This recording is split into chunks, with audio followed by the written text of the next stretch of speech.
Обзор главных событий дня вашему вниманию представляет информационная программа «Новости» в студии Насиба Гулямова. Добрый вечер.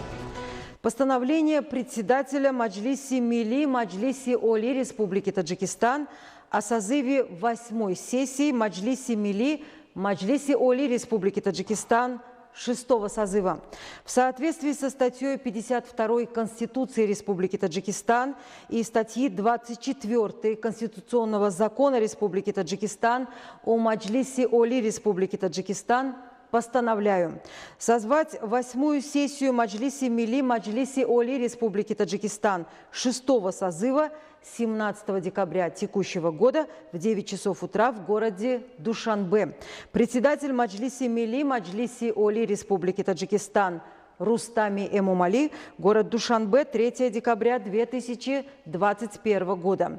Совет Маджлиси Милли Маджлиси Оли Республики Таджикистан сообщает, что на 8-й сессии Маджлиси Милли Маджлиси Оли Республики Таджикистан 6-го созыва предусматривается рассмотрение Конституционного закона Республики Таджикистан о внесении изменений и дополнений в Конституционный закон Республики Таджикистан о Конституционном суде Республики Таджикистан, Налогового кодекса Республики Таджикистан, Закона Республики Таджикистан о противодействии терроризму, Закона Республики Таджикистан о молодежи и государственной молодежной политике, Закона Республики Таджикистан о внесении дополнений в Уголовный кодекс Республики Таджикистан, Закона Республики Таджикистан о внесении изменений и дополнений в Закон Республики Таджикистан об образовании ряда других законов, принятых в Маджлисе Намояндагон, а также представлении президента Республики Таджикистан об избрании и отзыве судей судебных органов. Продолжаем выпуск. По международным оценкам, за последние 10 лет Таджикистан 4 раза был включен в десятку передовых реформирующихся стран мира в направлении развития предпринимательства и инвестирования. Так, в экономической политике правительства Республики Таджикистан развитие сферы промышленности в качестве одного из ведущих факторов национальной экономики, обеспечивающее население постоянной занятостью, признано важным источником доходов государственного бюджета и решением социальных вопросов, а ускоренная индустриализация объявлена 4-й стратегической целью. В результате осуществленных реформ и реализации мер правительством страны сегодня доля частного сектора в ВВП достигла 70%, обеспечение населения занятостью 68%, налоговых доходов в государственный бюджет 80%. Отечественные предприниматели к достойной встрече праздника 30-летия государственной независимости Таджикистана внесли вклад в создание более 25 тысяч производственных и социальных объектов, а это в свою очередь десятки тысяч новых рабочих мест и решение многих социальных проблем населения. В период независимости с привлечением внутренних и зарубежных инвестиций были созданы сотни малых и крупных производственных предприятий. В настоящее время производство промышленной продукции увеличилось в 7 раз по сравнению с показателями 1997 года. Легкая промышленность, металлургия, пищевая промышленность, добыча и переработка минералов, химическая промышленность и производство строительных материалов достигли значительных результатов. В этот период была устранена зависимость страны от импортной продукции, в том числе угля, строительных материалов, особенно цемента и многих видов пищевых продуктов, и появилась основа для экспорта отечественной промышленной продукции. Если в 1992 году производство цемента составляло 446 тысяч тонн, то в 2020 году оно достигло 4,2 миллиона тонн, что почти в 10 раз больше. Добыча угля увеличилась более чем в 9 раз, с 214 тысяч тонн в 1992 году до 2 миллионов тонн в 2020 году. Только за последние 5 лет в стране произведено импортозамещающей продукции на общую сумму 44 миллиардов сомони. В Таджикистане принимаются все необходимые меры для достижения 4-й стратегической цели – ускоренной индустриализации страны, что будет способствовать организации сотен тысяч новых рабочих мест и увеличению экспортного потенциала республики. Расширяются работы в направлении создания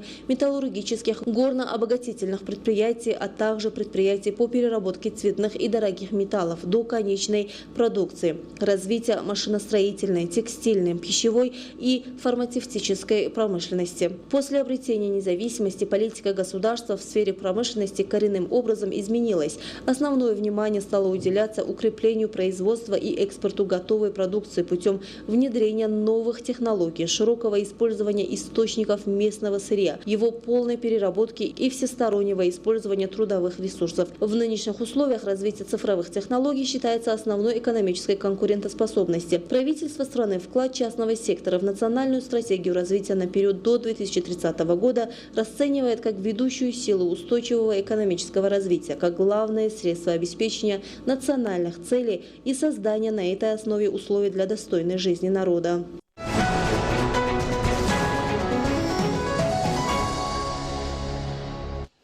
В Душанбе проходит финальный тур республиканского конкурса «Мудрости зари сияния. Книга».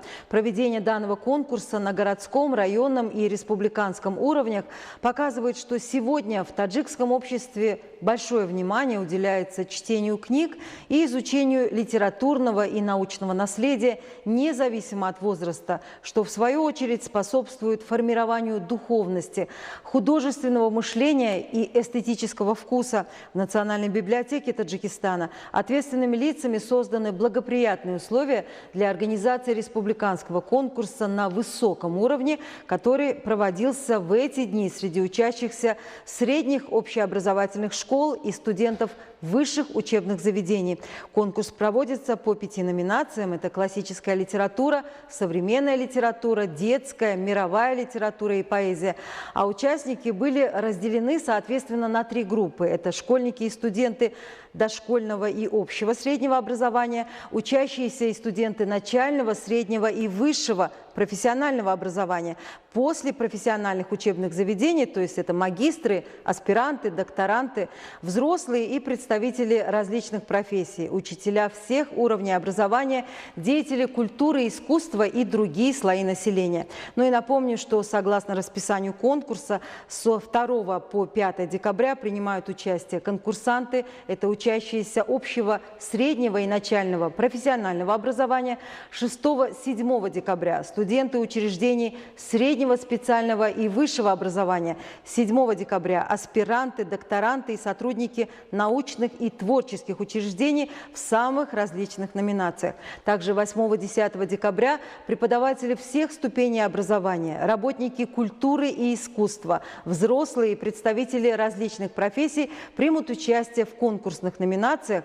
11-12 декабря будут определены победители в номинации «Проза и поэзия», 13 декабря – претенденты на Гран-при. Ну а 15 декабря состоится церемония награждения участников конкурса в Таджикском государственном академическом театре оперы и балета имени Садриддина Айни. В этом году количество конкурсантов увеличилось, и их подготовка к конкурсу заметно улучшилась. В финальном туре республиканского конкурса «Мудрости зари сияния. Книга» принимают участие 510 претендентов. Ну и к зарубежным новостям. Во французском Шербурге совершено нападение на женщин-полицейских. Организации Объединенных Наций требуется 41 миллиард долларов для оказания гуманитарной помощи. В мире продолжается пандемия, не утихают многочисленные конфликты, изменяется климат, и все большее число людей испытывают крайнюю нужду. Об этих и других событиях в мире мои коллеги.